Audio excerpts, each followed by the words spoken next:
So we have discussed the numerical from here from the NCERT, and now you can also write the general reaction in terms of a general equation. Here these are the small a, b, small c and d, these are the coefficients, and the rate of reaction can be given in this way. Now moving on to the next topic, that is the units of rate of reaction. So as we see, rate is equal to concentration upon time. So the units of rate will be the units of concentration and time. So concentration units are moles per liter and the time units are seconds. So it becomes moles per liter per second, or you can say moles liter inverse second inverse. If minute is there, in the time is in minutes, so it becomes minute inverse also. If it is hours, then hour inverse, depending on the question. Now for gaseous section, the rate is equal to, now there is we don't take the concentration term, we take there the partial pressure term, partial pressure of reactants or products. तो वहाँ पे आपको partial pressure divided by the time या change in the partial pressure आएगा, तो मतलब partial pressure का unit आएगा ऊपर और नीचे time का unit. So pressure unit is taken here is atmosphere and the time unit is second, so atmosphere per unit second. Now if we see the next related topic, that is the factors affecting the rate of reaction. So previously you have seen कि rate जो होता है वो किसके ऊपर depend करता है, concentration के ऊपर डिपेंड करता है. तो यहाँ पे जो फर्स्ट इंपॉर्टेंट फैक्टर है हमारा, वो है हमारा concentration of reactants. You have to remember that it is the only the concentration of reactants, not the products, जिसके ऊपर जो रेट ऑफ रिएक्शन है वो डिपेंड करता है. सेकेंड फैक्टर, इसको हम डिटेल में स्टडी करेंगे इसके ऊपर. Then the second important topic you will discuss in this chapter, that is the second factor, that is the temperature. जो रेट ऑफ रिएक्शन है वो टेम्परेचर के ऊपर डिपेंड करता है. आपको आगे थोड़ा सा आइडिया भी होगा कि टेम्परेचर बढ़ाने से जो रेट है वो इंक्रीज़ होता है.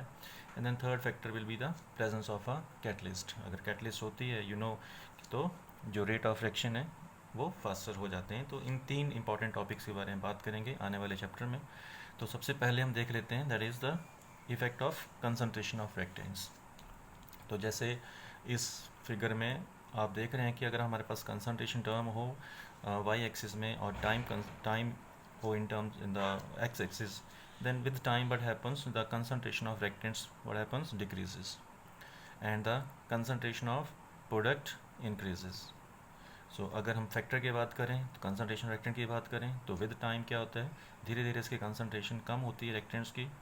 तो रेट के ऊपर भी क्या इफेक्ट पड़ेगा, the rate will decrease as the concentration of reactant will decrease.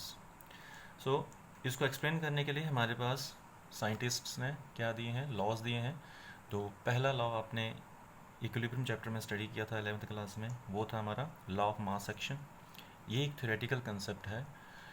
And second is the rate law, ये एक एक्सपेरिमेंटल कंसेप्ट है. तो इन दोनों के बारे में देखते हैं. What are the different equations from we get from these two. So first you can see here, suppose एक जनरल रिएक्शन है हमारा, स्मॉल ए कॉफिशिएंट है, कैपिटल ए हमारा रिएक्टेंट है, इसी तरह से बी रिएक्टेंट है, सी और डी रिएक्टेंट और उनके कॉफिशिएंट्स हैं.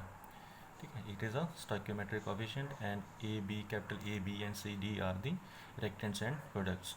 नाउ अब लॉ ऑफ मास एक्शन की हम बात करें तो इस लॉ के अकॉर्डिंगली जो रेट ऑफ रिएक्शन होता है, it is proportional to sign of proportionality, it is proportional to concentration of reactants, square bracket में मोलर कंसंट्रेशन है, molar concentration of reactant A raise to power coefficient small a into molar concentration of B raise to power small b. ठीक है. So if we remove this sign, we have to place a equal to and the constant. This constant is known as rate constant. So it becomes equal to rate constant into product of molar concentration of reactants raised to power their coefficients. And most important, इस law के accordingly ये जो small A and B हैं ये क्या है, इसके coefficients हैं, जो कि कहाँ से लिए हमने, इक्वेशन से लिए हैं. तो इसीलिए ये क्या एक थ्योरेटिकल कंसेप्ट है, क्योंकि यहाँ पे हम इक्वेशन से देख के हम जो इसके कोफिशिएंट्स हैं, पावर्स हैं, उनको लिखा जाता है कि ये जो रेट है वो ए से रिलेटेड कैसे वो डिपेंड कर रहा है, कितनी इसकी पावर है कोफिशिएंट की, वो हम वहाँ देख के निकाल सकते हैं। लेकिन जो हमारा रेट लॉ है, अगर उसको अप्लाई करें यहाँ पे, तो जो हमारा डेफिनेशन है उसका ये बन जाता है कि the rate of a reaction is directly proportional to the product of molar concentration of reactants raise to power their coefficients as determined experimentally. तो यहाँ पर ये जो पावर्स हैं इनकी, ए की पावर और जो भी रिएक्टेंट्स की पावर्स हैं इस रेट इक्वेशंस में, that is the experimental determined values. So these are experimental determined. Here the P is known as order with respect to A, and Q is the order with respect to B, and P plus Q, अगर दोनों को add कर दें, P plus Q जो powers हैं यहाँ पे, जो ऑर्डर्स हैं with respect to A and B, then it becomes order of the reaction. So it is an important term, the order of a reaction. So what is the order of a reaction? It is the sum of the powers of the concentrations in the rate law equation. Here this order can be 0, 1, 2, 3, or it can be a fractional value like 1.5.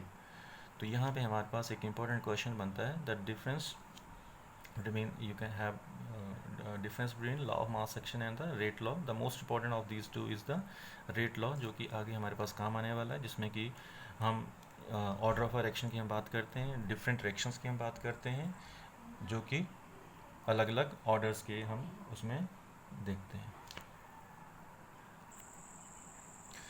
सो अगर हम rate को इस तरह से लिख सकते हैं, जो हमने ऊपर रेट लिखा था, so this can be written as in this way, the rate is equal to minus D R upon D T. So this is a differential equation, तो इसलिए ये डिफरेंशियल फॉर्म है, मैथमेटिकली आप इसको डिफरेंशियल फॉर्म में आप बोल सकते हैं कि हमने ये डिफरेंशियल फॉर्म लिखी है, तो इसीलिए ये क्या बन गया हमारा, ये रेट का रिप्रेजेंटेशन है, डिफरेंशियल फॉर्म है, so it becomes differential rate equation, and rest is same, that is equal to rate constant, concentration of A raised to power P, concentration of B raised to power Q, and यहाँ पे जो K है हमारा, that is known as rate constant. Rate constant का अगर हम नीचे देखें इसके, तो क्या है, अलग अलग यूनिट्स हो सकते हैं रेट कांस्टेंट के for different orders of reaction. So हमारे पास जीरो ऑर्डर रिएक्शन भी हो सकता है, फर्स्ट ऑर्डर भी हो सकता है, we can have a second order, third order reactions can be there. तो सपोज अगर हम यूनिट्स निकालना चाहें रेट कांस्टेंट के for suppose zero order and first order, then how we can find out, तो उसके लिए आपको पहले रेट इक्वेशन बनानी पड़ेगी। रेट में R is equal to rate constant into concentration of A raise to power 0। Now let us suppose इसमें हम एक ही कंसंट्रेशन टर्म ले रहे हैं। जब भी ऐसा कुछ जनरल इक्वेशन बनाएं आप रेट के लिए, तो आप अगर मेंशन कुछ ना किया हो तो आप सिंगल एक रेक्टेंट के साथ आप इक्वेशन बना सकते हैं। तो यहाँ पे हमारे पास हमने सिर्फ ए कंसंट्रेशन लिया रेक्टेंट का रेज़ टू पावर 0, क्योंकि ये जीरो ऑर्डर रिएक्शन है, तो पावर हमारी 0 हो जाएगी यहाँ पे, सो it becomes a zero order reaction. अगर हम के यूनिट्स निकालना चाहें तो हम के को सेपरेट कर लेते हैं कि K is equal to R rate divide by the concentration of A raised to power 0.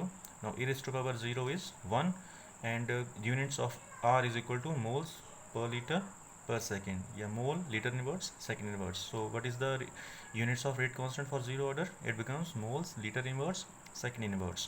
In the same way for first order, R is equal to K into concentration of A raised to power 1. First order के लिए 1 power हो जाएगी, so K is equal to units of R divide by units of concentration term raise to power 1. So units of R is again moles litre inverse second inverse, and units of A concentration is moles per litre. तो अगर molar concentration है तो ये moles per litre रखेंगे आप, तो moles per litre mole per litre will be cancelled out, and we will get the second inverse as answer for the units of rate constant for first order reaction. तो इस तरह से आप आगे second order के और third order के भी निकाल सकते हैं। तो कई बार हमें रिएक्शन की पहचान करनी होती है कि कौन से टाइप का रिएक्शन है, कौन से ऑर्डर का रिएक्शन है। तो हम जो रेट कांस्टेंट है उसके जो यूनिट्स होते हैं वैल्यू के साथ दिए हुए, उस यूनिट से हम पता लगा लेते हैं कि ये किस टाइप का ऑर्डर का रिएक्शन है। ओके।